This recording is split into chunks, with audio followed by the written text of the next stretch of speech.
I eat a big breakfast relatively soon on waking. That really helps. If any of you out there are anxious, and many of you no doubt are, there'll be a large number of you who are anxious and don't eat breakfast. And there'll be a whole bunch of you out there who think, well, I don't eat breakfast. It isn't necessary. It's like, that's wrong. It's necessary. You fasted all night. If you load yourself cognitively or physiologically in the morning, your brain, stressed, will encourage your body to produce insulin. It will take all the blood sugar out of your blood, and then you're done for the day. And then you'll be anxious. And a lot of the rest of you too, you'll find if you're anxious, try this. It's really, really interesting experiment. The next time you're anxious, go eat something. Eat some protein and fat would be best. You could have cheese and crackers. I'm not a big fan of carbohydrates, but whatever. Eat whatever you're willing to eat, but make it solid. Don't eat a peanut butter, or don't eat a chocolate bar or something sweet. Eat something substantial, a piece of meat, a piece of cheese, some peanut butter, something like that. And then wait 10 minutes and see if you're less anxious. And try that for like 2 weeks. Every time you get anxious, eat something. Because then you can find out if your anxiety is linked to low blood sugar. And it's very likely that it is, especially if you also get irritable and foggy in your thinking. And the best way to treat that, as far as I've been able to tell, and there's a decent literature on this, is to make sure that you eat a big breakfast. And you might say, well, I'm not hungry in the morning. It's like, who the hell cares if you're hungry? I didn't say enjoy your breakfast. I said eat it. That's not the same thing. There's lots of things that you need to do that you don't enjoy to begin with. You'll get hungry in 6 months and then you'll start to enjoy it. So that's a massive difference. I take small naps quite frequently.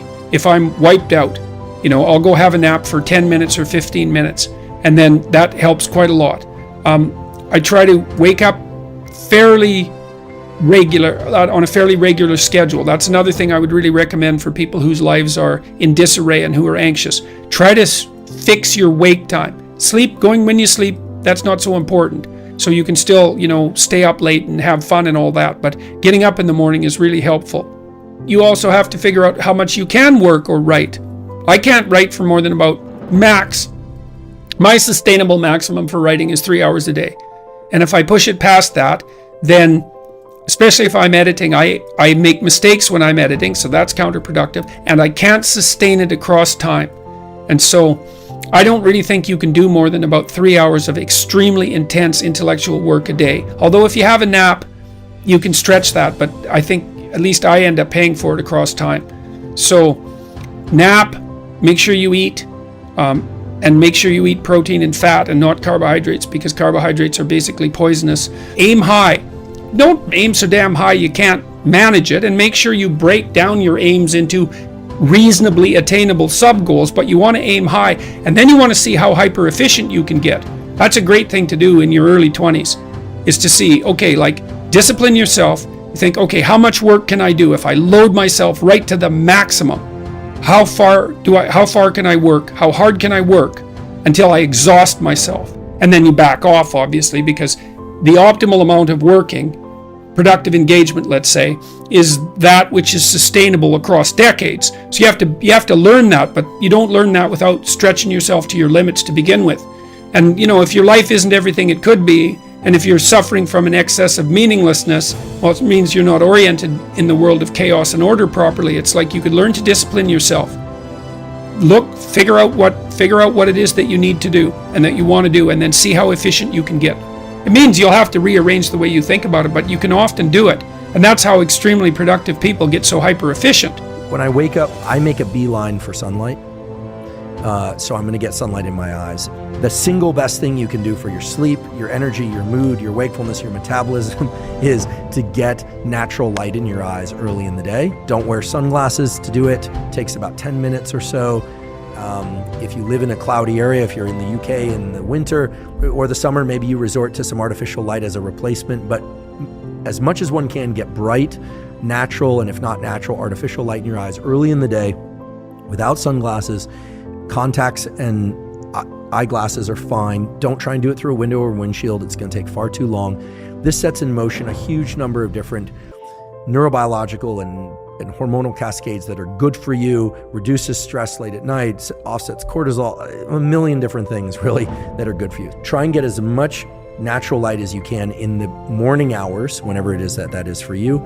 especially the first 3 hours after waking. If you can work outside, great. If you can get near a window, because as opposed to just in a dark conference room, that's better. But if you can get outside, that would be fantastic. So I get sunlight, I hydrate, I drink water, and then yerba mate is my favorite form of caffeine. I do everything I can to not do email, not do social media, and to take care of a few critical tasks. These days, I have this obsession with trying to do one cognitively hard thing a day, and one physically hard thing a day. Now, not extreme physical, not David Goggins level workouts or anything, but in that 90 minutes, I'll typically try and read a research article start to finish, or I'll work on a document that I might be doing a grant or research paper, or planning a podcast or researching a podcast.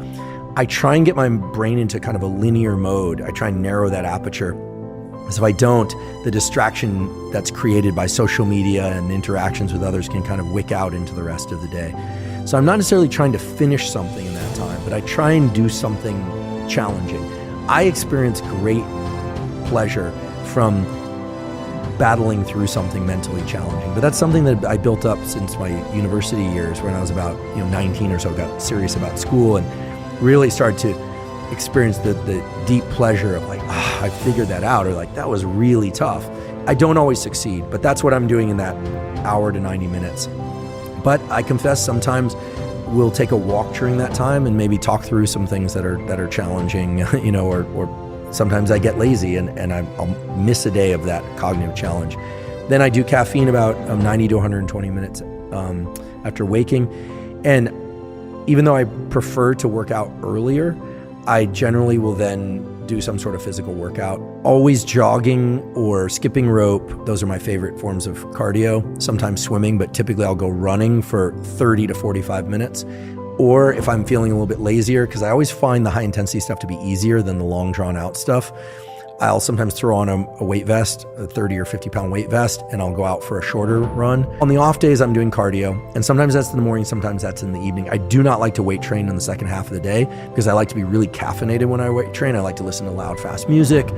Most of the time, not always. I keep my phone out or off for most workouts. That's the hardest part of the day, actually.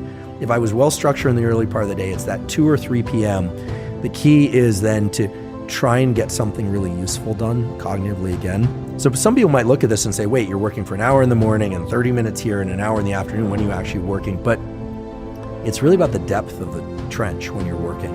And so if I'm going to drop into something again for a few hours in the afternoon, I'm really going to drop into it.